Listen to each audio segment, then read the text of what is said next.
एक बार की बात है, एक शहर में रोहित नाम का एक लड़का रहता था। रोहित एक इंजीनियर होता है। रोहित के माँ बाप उसके लिए एक लड़की तलाश करते हैं जिसका नाम माया होता है। माया एक बहुत बड़ी पुलिस ऑफिसर होती है।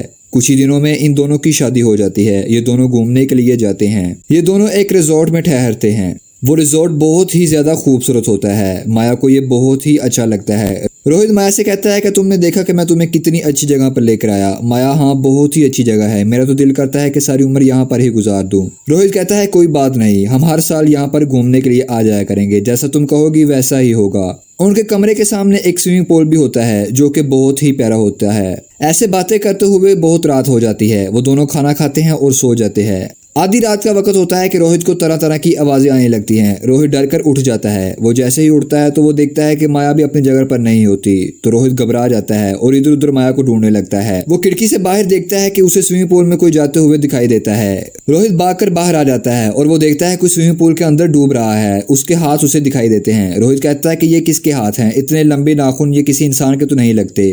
रोहित माया माया चिल्लाने लगता है तो माया उसे पीछे से आवाज देती है, रोहित क्या हुआ, तुम चिल्ला क्यों रहे हो। रोहित माया से पूछता है कि तुम इतनी देर कहाँ थी, तुम कमरे में क्यों नहीं थी। माया कहती है मैं तो वहां थी, मैं सो रही थी, मैं तो तुम्हारी आवाज सुनकर बाहर चली आई। तो रोहित कहता है कि मैंने पानी में किसी को देखा, मैंने उसके हाथ देखे, लंबे लंबे नाखून थे। माया कहती है कि ये तुम्हारा वहम होगा, कोई नहीं है। माया उसे लेकर अंदर चली जाती है। अगले दिन फिर ऐसा ही होता है। रोहित सो जाता है और वो आधी रात को उठता है कि उसे माया फिर नहीं दिखाई देती। रोहित फिर बाहर आता है, उसे स्विमिंग पूल से आवाजें आती हैं। रोहित फिर स्विमिंग पूल में देखता है कि उसे हाथ नजर आते हैं। रोहित उस दिन स्विमिंग पूल में छलांग लगा देता है। जैसे ही वो छलांग लगाता है तो उसे चुड़ैल दिखाई देती है। रोहित बहुत ज्यादा डर जाता है। चुड़ैल उसका हाथ पकड़ लेती है, उसे बाहर नहीं आने देती। रोहित बहुत ज्यादा कोशिश करता है बाहर आने की, लेकिन चुड़ैल उसे बाहर नहीं आने देती। आखिरकार रोहित बहुत ज्यादा जोर लगाता है और बाहर आ जाता है। रोहित बाहर निकलता है कि उसे माया दिखाई देती है। रोहित माया से पूछता है कि तुम कहाँ थी, तुम फिर नहीं बिस्तर पर थी। माया कहती है कि मैं तो वहां पर ही थी, सो रही थी, मैं तो आपको देखने के लिए बाहर आई। माया रोहित को लेकर अंदर चली जाती है और बिस्तर पर लिटा देती है। रोहित को शक होने लगता है कि ये क्या हो रहा है। जब मैं बाहर जाता हूँ तो माया कहती है कि मैं अंदर ही थी, लेकिन माया अंदर नहीं होती। तो अगले दिन रोहित सोने का नाटक करता है। आधी रात होती है कि माया उठकर बाहर आ जाती है और वो स्विमिंग पूल पर बैठकर हंसने लगती है। रोहित उसे खिड़की से देखता है और कहता है कि ये कैसे अजीब तरीके से हंस रही है। रोहित उसे देख ही रहा होता है कि वो अचानक से चुड़ैल बन जाती है। रोहित डर जाता है कि ये क्या हो रहा है, माया चुड़ैल है। रोहित बाहर आ जाता है। माया जब चुड़ैल होती है तो वो स्विमिंग पूल के अंदर छलांग लगा देती है। रोहित अभी जल्दी से उसके पीछे ही छलांग लगा देता है। चुड़ैल उसे खींचती है और स्विमिंग पूल में नीचे तक ले जाती है। चुड़ैल उसे कोने तक ले जाती है।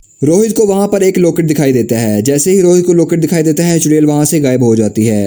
रोहित भी बाहर आ जाता है और सांस लेता है। रोहित बाहर आता है और सोचने लगता है कि वो लॉकेट कौन सा था और चुड़ैल उसे दिखाते ही गायब क्यों हो गई। रोहित इसके बारे में जानना चाहता है।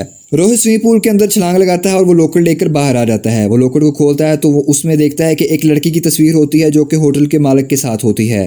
रोहित उस लॉकेट को लेकर आसपास लोगों से पूछने लगता है। वो एक औरत के पास ठहरता है। उस औरत से पूछता है कि तुम इस लड़की को जानती हो। वो औरत कहती है हाँ, इस लड़की को मैं जानती हूँ, ये यहाँ हमारे पास रहती थी और कुछ ही दिनों बाद ये गायब होगी और कहीं नजर नहीं आई। रोहित कहता है शुक्रिया, मैं जाता हूँ। वो औरत उससे कहती है कि क्या हुआ क्या। रोहित कहता है कोई बात नहीं। वो औरत उससे कहती है कि हमें बताओ तो सही, शायद हम तुम्हारी कोई मदद करें। रोहित उसे सारा किस्सा सुनाता है। वो औरत उसे एक तांत्रिक के पास लेकर चली जाती है। वो तांत्रिक रोहित को 2 लॉकेट देता है। वो उसे कहता है कि एक अपनी बीवी को पहना देना और एक खुद पहन लेना। रोहित वो लॉकेट लेकर घर आ जाता है और एक लॉकेट अपनी बीवी को पहना देता है और एक खुद पहन लेता है। उस रात भी रोहित सोने का नाटक करता है। चुड़ैल आती है, वो माया के जिस्म में दाखिल होना चाहती है लेकिन वो दाखिल नहीं हो पाती। वो कहती है कि ये लॉकेट इसने कैसे पहन लिया, ऐसे नहीं हो सकता, अब मैं इसके जिस्म में कैसे दाखिल होंगी। चुड़ैल वहां से चली जाती है और जाकर स्विमिंग पूल में छलांग लगा देती है। रोहित भी उठता है और उसके पीछे ही स्विमिंग पूल में छलांग लगा देता है। अब वो खुद ही चुड़ैल का हाथ पकड़ लेता है और कहता है कि तुम कौन हो, मुझे अपने बारे में बताओ। वो चुड़ैल कहती है कि मुझे इस होटल के मालिक ने जिंदा जला दिया था तो मेरी रूह भटक रही है। उसने मेरे साथ बहुत जुल्म किया और उसने मुझे जिंदा ही जला दिया, जिसकी वजह से मेरी रूह अभी तक भटक रही है। रोहित जाता है और माया को ये सारी बात बताता है। वो कहता है कि हमने इसे इंसाफ दिलवाना है।